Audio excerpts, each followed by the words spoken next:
Welcome to the newest episode of Beyond the Fame with Jason Fraley. I'm your host, Jason Fraley, picking the brains of the top filmmakers, musicians, and artists of our time. The Avett Brothers bring Americana folk rock to Wolf Trap in Virginia this Thursday, Friday, and Saturday. I spoke to Seth Avett about he and brother Scott's journey from a Carolina Jubilee to emotionalism, from The Carpenter to True Sadness, which included the hit Ain't No Man. Hey, thanks so much for joining us on WTOP in DC. My pleasure, sir. Thank you for taking the time with me today. Of course. We're talking about, you and your brother Scott. We're coming to Wolf Trap, one of my favorite spots. It's in Vienna, Virginia, and it'll be May 25th, 26th, and 27th. A lot of acts that come to Wolf Trap are just there for, one night and then they're on to another town. But you guys are staying for 3 nights in a row. Why do you love it so much? Oh, man. I mean, if you've been there, then you know. It's just a beautiful space. It's an inspiring space, which is really helpful when you're performing, to be inspired, to be inspired anew, not just skate along on the inspiration that created the songs themselves, but to be inspired in the moment of performing them, and in a place that's so beautiful. It's a lot easier to get into that mindset. Absolutely. And I agree entirely. I mean, it's literally in the middle of, a national park. And so Yeah, no matter how much urban sprawl happens going forward in the future out of DC out into the suburbs or whatever, that will always be like a protected space with forests and campgrounds and this beautiful wooden cathedral with acoustics to sing music. Yeah, and we always say, like, amongst the band, like, between Scott and I, we always kind of refer to it as the Red Rocks of the East. I'm sure we're not the first to make the comparison, but the national park and the natural beauty around and the acoustic advantages are all very clear and obvious and present. And we treat Red Rocks with a lot of reverence, and we do a 3-night run there every year, and the Wolf Trap thing, it makes sense. It makes sense to be there multiple nights to really soak in the beauty and to really accept the natural inspiring vibe of the place. I love that. The Red Rocks of the East. We're gonna use We're gonna use that going forward, and we'll credit. You should, but just give me credit. I'm coining it right now. Here, right with you, Jason. I'm coining it right now. Trademarked from this point forward. That's it. Give Seth all the royalties. And of course, you'll be joined on the bill by how do you say it? Is it the Bill Frisell Trio? Yeah, Bill Frisell. Yeah, the Bill Frisell trio, and then I'm opening the second night, and then Iris DeMent for the third night. It's going to be, each night will be very much its own character, for sure. Awesome. Well, anybody in the area who's, a fan of, folk, Americana, bluegrass, indie folk rock, all that kind of stuff, come check it out for 3 nights. It's going to be great. Whenever I have someone on, a legendary band, famous band, I always want to, hear your origin story. So I know, well, you were born in 1980, and your brother That's Scott, correct. I guess, in 76, a few years earlier. Yeah. He was out in like Cheyenne or something, but I know you guys grew up in like Charlotte, North Carolina area. Like what did you all, listen to growing up? It was like a musical family, right? Yeah, musical family. I think a lot of it came from our dad's side. His mother, Martha, she was this brilliant pianist, and then we grew up with musical instruments in the home. Dad always played guitar and sang. We always sang in church. So we were introduced to harmony early on, and introduced to familial connection with music. And then we listened to a lot of country music from that time. We listened to a lot of pop music from that time.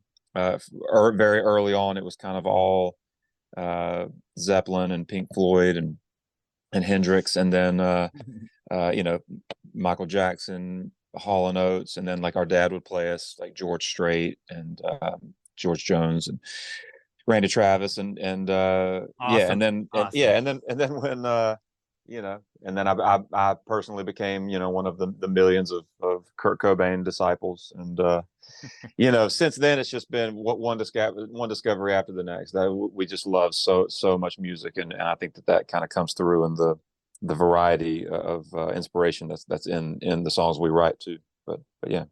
man, when you're growing up listening to Pink Floyd and George Strait, and then you discover Kurt Cobain, I mean, that is like some songwriting genius that's seeping into into I your. mean, yeah, I mean, it's an amazing right now. It's an amazing time to live because there's just so much to draw from, and recorded music has been around for so long now. It's just a big, beautiful stew. Absolutely. Well, tell me about how your stew started getting stirred as Nemo. That was like the Yeah, early yeah, like a rock band. Was it like were you guys in like high school or college age or and yeah, I just yeah, want to know yeah, sort of how that started and transitioned into calling it Avett Brothers for country was. yeah. How did that early period happen?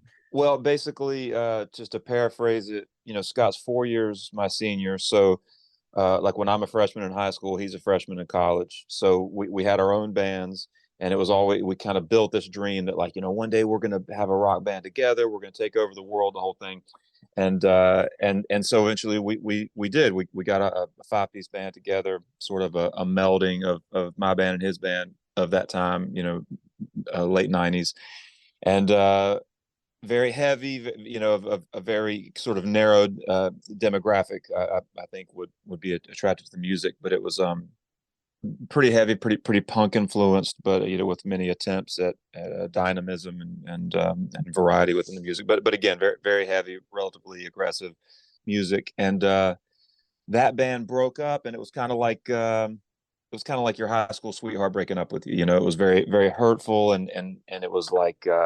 Oh, I don't want to do that again. I don't want to have to like, trust, five dudes on stage and I just want to simplify. And around the same time, well, a little earlier than that, basically we had been on a journey of discovering the American roots music, specifically that came from where we're from, in the Piedmont of North Carolina. So discovering Charlie Poole and Blonde Boy Fuller and Doc Watson and just a lot of music that's from where we're from. So basically the rock band broke up, and then it was just time to simplify, and we were loving music that was more bare and where the lyrics were more hearable and the meaning was more obvious, and it wasn't buried in layer after layer of distortion. So we got into working just Scott and I, and then it just sort of naturally blossomed from there. It felt very natural to just play guitar and banjo and sing, and it was also super mobile. We could take it anywhere. We could just go to street corners. We could play very easily in restaurants or coffee shops or bars or wherever. So it was a there were multiple things that went into it, but it all kind of lined up to start this project, which we're now 22 years in. Absolutely. Well, I'm glad that you were able to put Nemo behind you and just kept swimming Yeah, and yeah, yeah. There you go. turned into that wasn't very good. I tried. But but turned it in the first so country was that first one, but the first big one I know that a lot of people remember was a Carolina Jubilee. Just any fond memories of putting that together. That was it was after like some live album stuff, right?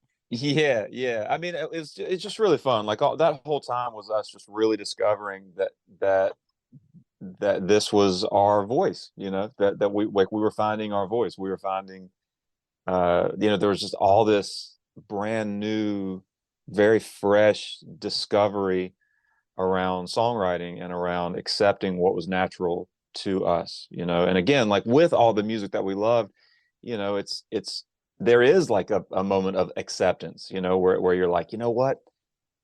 I'm not, part of the British invasion. Like I love Pink Floyd, but I'm not gonna, I'm not gonna create music that is from, 1972 England. That's not my DNA. My DNA is, the Bull Tala, red clay of North Carolina, and that's what's going to be natural to me to present aesthetically.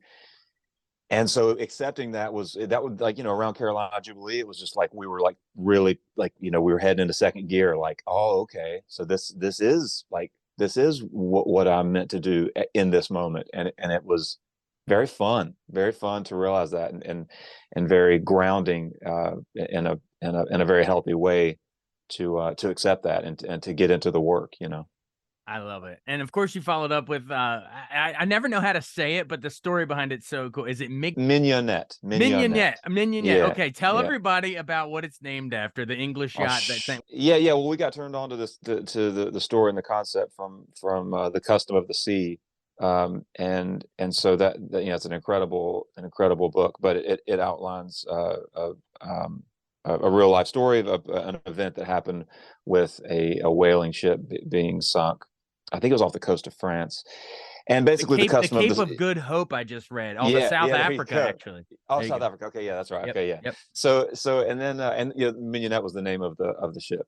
So the survivors, they basically ended up having to employ the custom of the sea, which is drawing straws and seeing who will be eaten, who will die, and who will God. be who will be who will be used for the nourishment of the body, of the bodies of the survivors. And it's just a very hard truth. And basically they went through that, and then afterward they did survive. They were rescued, and there was a question about whether or not they would tell the truth.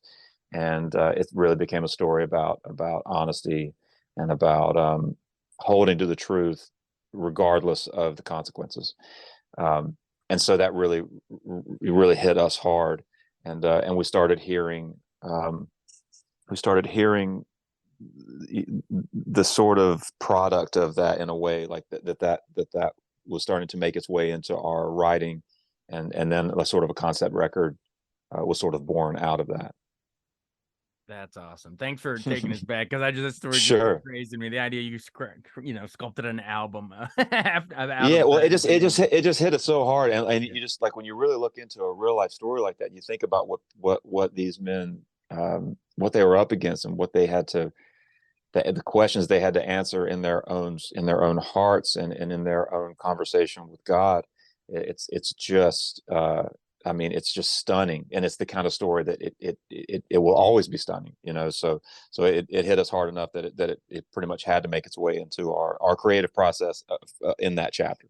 Oh, absolutely. Well, we've sort of talked about, your early phase of the career, but then, with Four Thieves Gone, Robbinsville Sessions in 2006, and then Emotionalism in 2007, like after sort of those two, I feel like how do we say, the industry and awards and everything starts taking note, right? Because in 2007 is when you get Emerging Artists of the Year at the Americana Music Honors, and Right, I guess Emotionalism is up for Album of the Year. You even win some Duo Group of the Year stuff around then. right, right. Just talk about sort of off the heels of those next two albums, Four Thieves Gone and Emotionalism, how it's just sort of your careers are sort of shifted into a whole nother gear, and you were just sort of on the map, at least in terms of like people that follow that genre.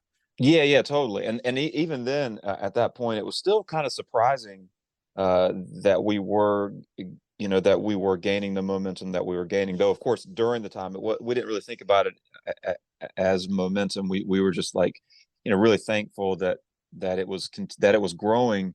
Um, but as far as having our hand on a pulse of the rate of growth or the speed of growth, I don't really think that was available to us. But we had noticed that we hadn't plateaued. Like, it was interesting. Like, man, like now there's like a couple hundred people coming to like every show, or like we're able to play throughout the Northeast at least, and throughout the South, and bring in 400 or 500 people, like, and it's just mind blowing, Jason, because again, like, we started this thing out, and it's really, at that time, around 2000, 2001, it just didn't seem viable. Like, you didn't think of music with a banjo involved that could ever be something that you could really make a living at, much less have gain any kind of popularity, like real popularity. Yeah. Certainly not in the pop world. Like that around 2000, 2001, that just didn't that just didn't seem. I mean, that was laughable at that time. Really, what we were looking to do was forge, a space that we could live in, play Merle Fest, play the different, various folk fests, and go around and maybe play theaters, and make a living doing it. But certainly not, get Rick's attention, and end up, making a record that gets, Grammy nods and that kind of stuff. All of that was, really kind of surprising. But we were lucky that it was or at least to our minds, a very healthy sort of gaining of popularity. Like, there was no explosion, where it was like we're just kids making, a record, and then suddenly we're on the cover of Rolling Stone. Like obviously that never happened. So we were, looking back, I'm very thankful about that. But yeah, so like around the Four Thieves emotionalism time, we were just sort of like we were just firing on all cylinders, completely independent, thinking like, this is it, man. We can do everything on our own. We can do everything by ourselves. We don't have to really rely on this pipe dream, that you have when you're a kid, that you're going to send a demo to some major label and they're going to sign you and like do everything for you. Like we were accepting the reality that number one, that's ridiculous, and number two, it's fine. It's fine. We don't need their help. We don't need anyone's help. And we were just given evidence over and over and over again that if we were willing to do the work and we're willing to go out and play, 150, 200 shows a year, that we can make connections with people that are lasting, and will sort of have, for lack of a better phrase, repeat business. So yeah, so we put those records, like emotionalism, I think of it even now, like I think of that as like the pinnacle of what we could do by ourselves in a way. Right, and then right.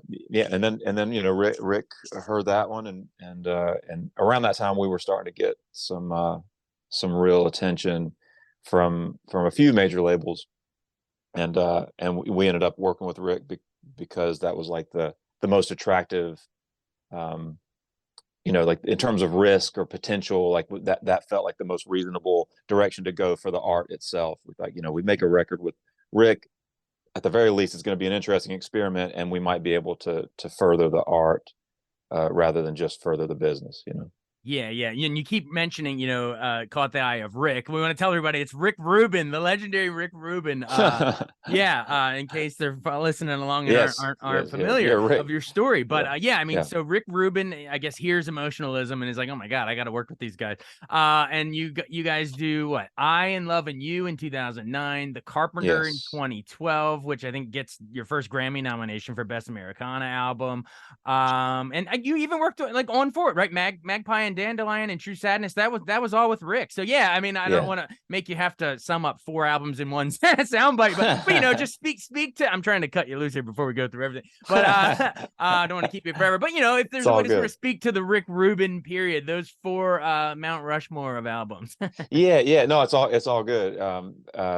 Yeah. I mean, I think of that as I Am Loving You was this first experience with Rick, and in a way, it was kind of like a technical sort of boot camp, um, in terms of the recording process. Whereas before, since we're doing it all ourselves, we were subject to our own impatience. We were subject to our own sort of arbitrary, uh, judgment on how long it should take to make a record. Plus, we were also very much working much more on a budget, um, which was, very very heavy on our minds, because again, like we ran and still run the business side of this, like a construction company. Since we watched our dad run a welding business, we set our whole thing up like that. Like, so booking is a subcontracted deal, just like you would subtract a plumber if you're a contractor. Like, that's kind of how we looked at it. So when we're making emotionalism or any of the records before it, it's like we're looking at like, okay, we've got 4 days, let's make this record. Like emotionalism, the entire record plus mixing and mastering, I think it was like 9 days or something like that, 9 or 10 days. And so we were, that was our mindset, get in, knock it out, keep moving, just like the shows, get in, knock it out, keep moving. So I Am Loving You was like this kind of this boot camp of like, if it takes 30 takes, like that outro to Laundry Room, like I don't know how many times I did it, Jason. Like, there's like this kind of like hoedown sort of vibe that happens at the end of one of our songs called Laundry Room. And like just that section, I mean, I seriously, I feel like I sat in a room like all day recording that, just that like 40-second section. And I never would have done that before. So just to get it right, find the vibe, get it all happening, not just technically, but like the spirit, all of it, and go just to absolute exhaustion. And we did that with I Am Loving You. And then after that, I was like, my God, like if making a record with Rick is like this, like, man, I don't know if I can handle it, like emotionally. Like it's just such an output of energy. But then I realized, like when we started, got into making the Carpenter, like then we were like in the groove of this second big chapter of our record making activity in a way. So like it got easier because we had sort of built that endurance. And yeah, so since then it's been a whole different process where we trust ourselves in a new way, a different way. We have more tools, we have more patience, and a lot of that could be attributed to Rick's example in the studio. Um, but yeah, that like when I think of like Country Was, Jubilee, Four Thieves, Mignonette, that feels like a chapter. Up through Four Thieves, Emotionalism, it feels like a chapter, and then like the I Am Loving You feels like its own singular sort of whop over the head, and then like Carpenter to now feels like the more current chapter in terms of the processes by which we make a record. Absolutely. Yeah. Thanks for breaking all that down. And I'm glad, Sure. and into chapters too. It makes my job easier as listeners listening along to this, helps us break it up in our minds, I guess. Cool. But yeah, I guess we said the Carpenter was up for Grammy for Americana album, and then Ain't No Man was up for American Roots performance. That was off of what, True Sadness, I think, right? That was, it's the lead off Yes. track, I believe. Yeah. Which was also up for Americana album. But before we move off of that period really quick, I'm a big movie guy, and I always wanted to ask you about what was the song called? Paul Newman versus the Demons. Yeah. Well, how Yeah. did you were you guys big Paul Newman fans? You know what I mean? Huge Paul Newman fans, Scott and I both. But yeah, I mean, I wrote that one, and it was just I found myself just looking at him generally as a good example in terms of what he did later in his life. Uh, With the philanthropy, right? Yeah. yeah, and like knowing that he, like any other human, has the darkness, the blackness, the pain and the suffering of human existence was in him, and he had his own struggles, but parlaying that into something useful over a lifetime, and just that being, uh, you know, uh, what's the word? I mean, it was just important to me at the time to he was making sense as an example, so that's how that song came about. Yeah. Sorry, not to do that's sort of a deep cut. Yeah. But they just did, it was on my brain because they just did that Paul Yeah. Newman, Joanne Woodward HBO Max Oh, doc. If you saw it, it was amazing. Yeah. Incredible. Are you a Cool Hand Luke guy or a Hustler? Or what's yours? Uh, Bud? but yeah, really, both of those, all three of those, for the longest time, and I've still, but now, like, man, if I had to pick one, it might be The Verdict. Oh my Uh, God, The Verdict, where he opens with drunken at that pinball yeah, machine, and he's yeah, circling obits for potential, yes, grief lawyers. Oh man, what a yeah, that, what a movie! yeah, it's incredible. I mean, and he's, it's beyond just him being that striking, handsome dude. It's, not that that's, he's well beyond that in the earlier films too. But there's something about The Verdict. There's just something rich and dark and deep, that where it's, yeah, that one's really at the top for me. Well, I mean, if you get Sidney Lumet directing and David Mamet writing, that's hard to top. Dude, Incredible. we didn't even mention Butch and Sundance. Oh I yeah. mean, it Well, is a career. we could spend the rest of this conversation just being like, oh my God, what about this one? What about What's your Nobody's favorite Fool? Paul What Newman a cool movie? chat. Yeah. Bring it back That, around. We're here to talk the Avett Brothers. that's right. That's right.